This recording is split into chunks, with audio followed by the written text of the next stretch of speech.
Bonjour Richard Malka. Bonjour. Bienvenue sur Europe 1. Vous êtes avocat, vous avez défendu Charlie Hebdo et récemment donc le philosophe Raphaël Enthoven, à qui la France insoumise a intenté un procès pour un tweet dans lequel il qualifiait la France insoumise de parti passionnément antisémite. On en a beaucoup parlé sur Europe 1. Alors vous avez gagné Richard Malka, c'était début novembre.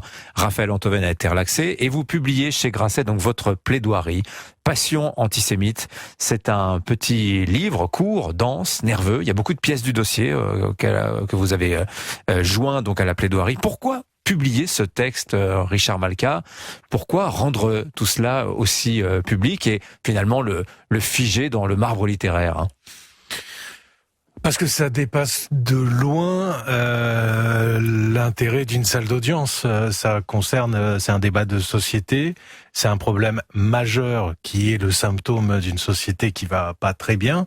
L'antisémitisme, ça concerne tout le monde, ça nous concerne tous, et que j'avais envie d'informer, d'alerter, de réveiller, de secouer en fait. Oui. Avec beaucoup d'humilité, je pourrais citer Voltaire, j'écris pour agir. Oui. Parce que vous dites, la question juive est de retour dans la société française, et j'ai trouvé le fait d'employer cette formule, la question juive, c'est tellement parlant. Très très malheureux, et j'en suis extrêmement triste, mais c'est une malheureuse réalité. Les actes antisémites ont explosé de plusieurs centaines de pourcents depuis le 7 octobre, ce qui est quand même très paradoxal. C'est un problème à l'université, c'est un problème pour les fidèles qui portent des kippas, pour les rabbins qui se font agresser dans la rue. C'est la seule communauté, je crois, dont les enfants se font tuer, pistolet sur la tempe, dont les anciens se font défenestrer. Je parle de Mireille Knoll et avant évidemment de Mohamed Merah, dont les fidèles se font tuer quand ils vont faire leurs courses. Et c'est la seule qui ne trouve aucune grâce aux yeux de Jean-Luc Mélenchon et de LFI. Au contraire, il valide, il trouve très bien que l'on fasse des listes de juifs prétendument génocidaires, du type Charlotte Gainsbourg quand même. On se demande en quoi elle est génocidaire. Enfin, ça n'a plus aucun sens, tellement c'est énorme. Ils passent leur temps à dire que l'antisémitisme est résiduel, à détourner les yeux quand il y a des viols de jeunes filles juives de 12 ans. Enfin voilà, ce livre est fait pour ça en fait, pour compiler ce que nous avons sous les yeux depuis des années, et que l'on oublie en fait, et pour mettre en perspective, et pour secouer, et avec les pièces, parce que je sais que il y a tellement d'incrédulité face à cette situation, et je peux la comprendre, que on se dit c'est pas possible, ça ne peut pas être vrai. Donc j'ai mis les pièces à la suite de ce qui est un travail d'archivage en réalité. Oui, c'est ça, parce que la force de votre plaidoirie, c'est de démontrer qu'il n'y a pas un mot à retrancher du fameux tweet de Raphaël Enthoven, et vous vous évertuez à montrer que ce qu'il dit est entièrement fondé. La question première que vous vous posez d'ailleurs, elle est intéressante, c'est pourquoi LFI, la France insoumise, s'en est-elle pris à Raphaël Enthoven et pas un autre, parce que LFI a quand même pas mal d'adversaires dans le champ politique, et il y a beaucoup de gens qui ont écrit des choses désagréables sur LFI. Pourquoi lui? Alors ça, honnêtement, j'ai pas la réponse.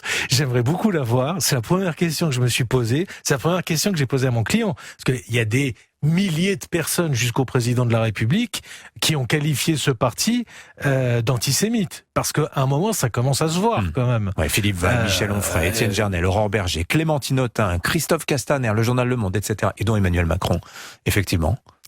Et c'est lui qui est poursuivi. Et c'est Raphaël Enthoven qui est poursuivi pour ce qui n'est pas un livre. Et les journalistes de la Meute. 120 000 exemplaires vendus aujourd'hui, 347 pages d'enquête, et je pense que c'est comme ça qu'il faut combattre, par des enquêtes, par du factuel, et pas de poursuite. Et Raphaël Enthoven est poursuivi. Je n'ai pas la réponse à cette question. Peut-être que c'est parce qu'il s'exprime sur les réseaux sociaux, qu'il a une très très grande communauté, et que ça les gêne. C'est leur public.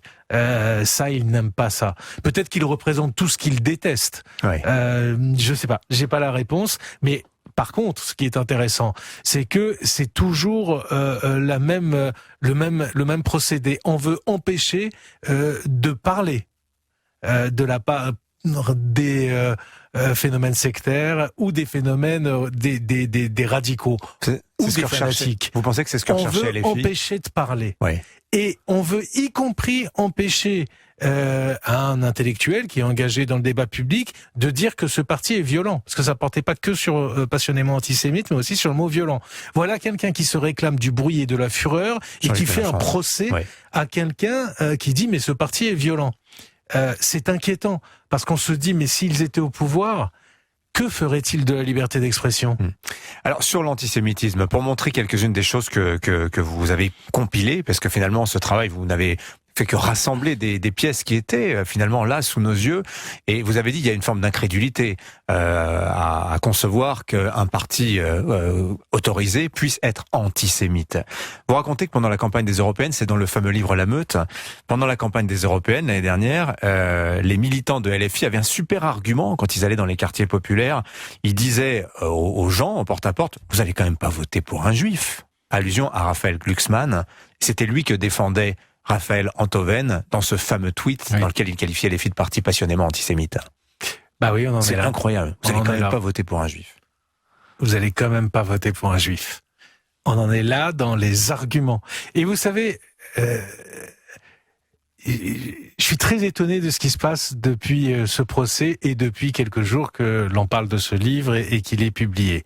Je n'ai pas une réponse au fond. Alors, il y a des réponses de Manuel Bompard, de Jean-Luc Mélenchon. Il y a évidemment des milliers de personnes sur les réseaux sociaux qui m'adressent des mots doux, comme vous pouvez l'imaginer. Vous êtes habitué en même temps, Richard Malka. C'est très bien, mais moi j'aimerais bien qu'on réponde aux faits.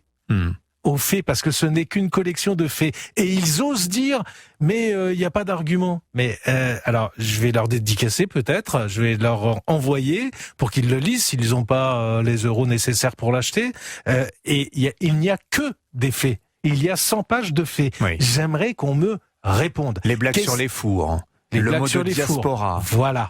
Et c'est pour ça qu'ils ne sont pas venus au tribunal. Oui. Car ils ne sont pas venus. Oui. Ils étaient représentés par leur avocat, évidemment. Personne à l'audience. Et ils ne font pas appel. En réalité, ils n'ont rien à dire. Ils refusent le débat, ils refusent la conversation, ils refusent l'argumentation. Ils ne procèdent que par insulte. Et je dis aux autres partis de gauche, et c'est aussi pour ça, pour répondre à votre première question que j'ai publié ce livre, ce n'est plus possible. Vous ne pouvez plus vous associer avec ces gens-là. Ou alors, il faut assumer d'être associé à un parti antisémite. Mais vous ne vous présentez plus comme des gens moraux, ne donnez plus de leçons de morale à qui que ce soit, parce que vous avez choisi par calcul électoral de vous associer à un parti non démocratique, violent, antisémite. Alors vous dites aussi, Richard Malka, et c'est sain de le rappeler, que on peut être à 1000% pro-palestinien, anti-israélien, sans être antisémite. Mais que Jean-Luc Mélenchon, et vous le dites très clairement, c'est la toute fin de votre plaidoirie, j'aimerais qu'on insiste là-dessus, vous dites, il faut bien comprendre la posture de Jean-Luc Mélenchon. Il est consciemment antisémite, et probablement que son legs politique le plus important, ce sera ça. Il aura restauré ça dans la société française. Ça sera sa postérité. Effectivement, je pense que c'est ce que l'histoire retiendra de lui. C'est celui qui aura réhabilité l'antisémitisme à gauche. Ce qui est une très vieille tradition de la gauche du 19e siècle en particulier. Il y avait même un mot pour qualifier ça, on appelait ça le socialisme des imbéciles. C'était Engels et Auguste Bebel qui avaient inventé ce terme pour qualifier l'antisémitisme de gauche, assis sur une analyse anticapitaliste, sur la haine de l'argent et donc la haine du juif que l'on associait à l'argent. Donc il y a une grande tradition, et puis ça s'est interrompu en 1945 et l'antisémitisme est passé essentiellement à l'extrême droite. Eh bien, il est de retour à l'extrême gauche. Voilà, Passion antisémite, la plaidoirie de Richard Malka, je vous invite vivement à la lire, ça paraît chez Grasset. Alors ça se lit vite, c'est 1 heure et demie, mais alors on en prend plein les dents si on n'est pas très au fait du sujet. Merci en tout cas Richard Malka d'être venu nous en parler ce matin sur Europe 1, bonne journée.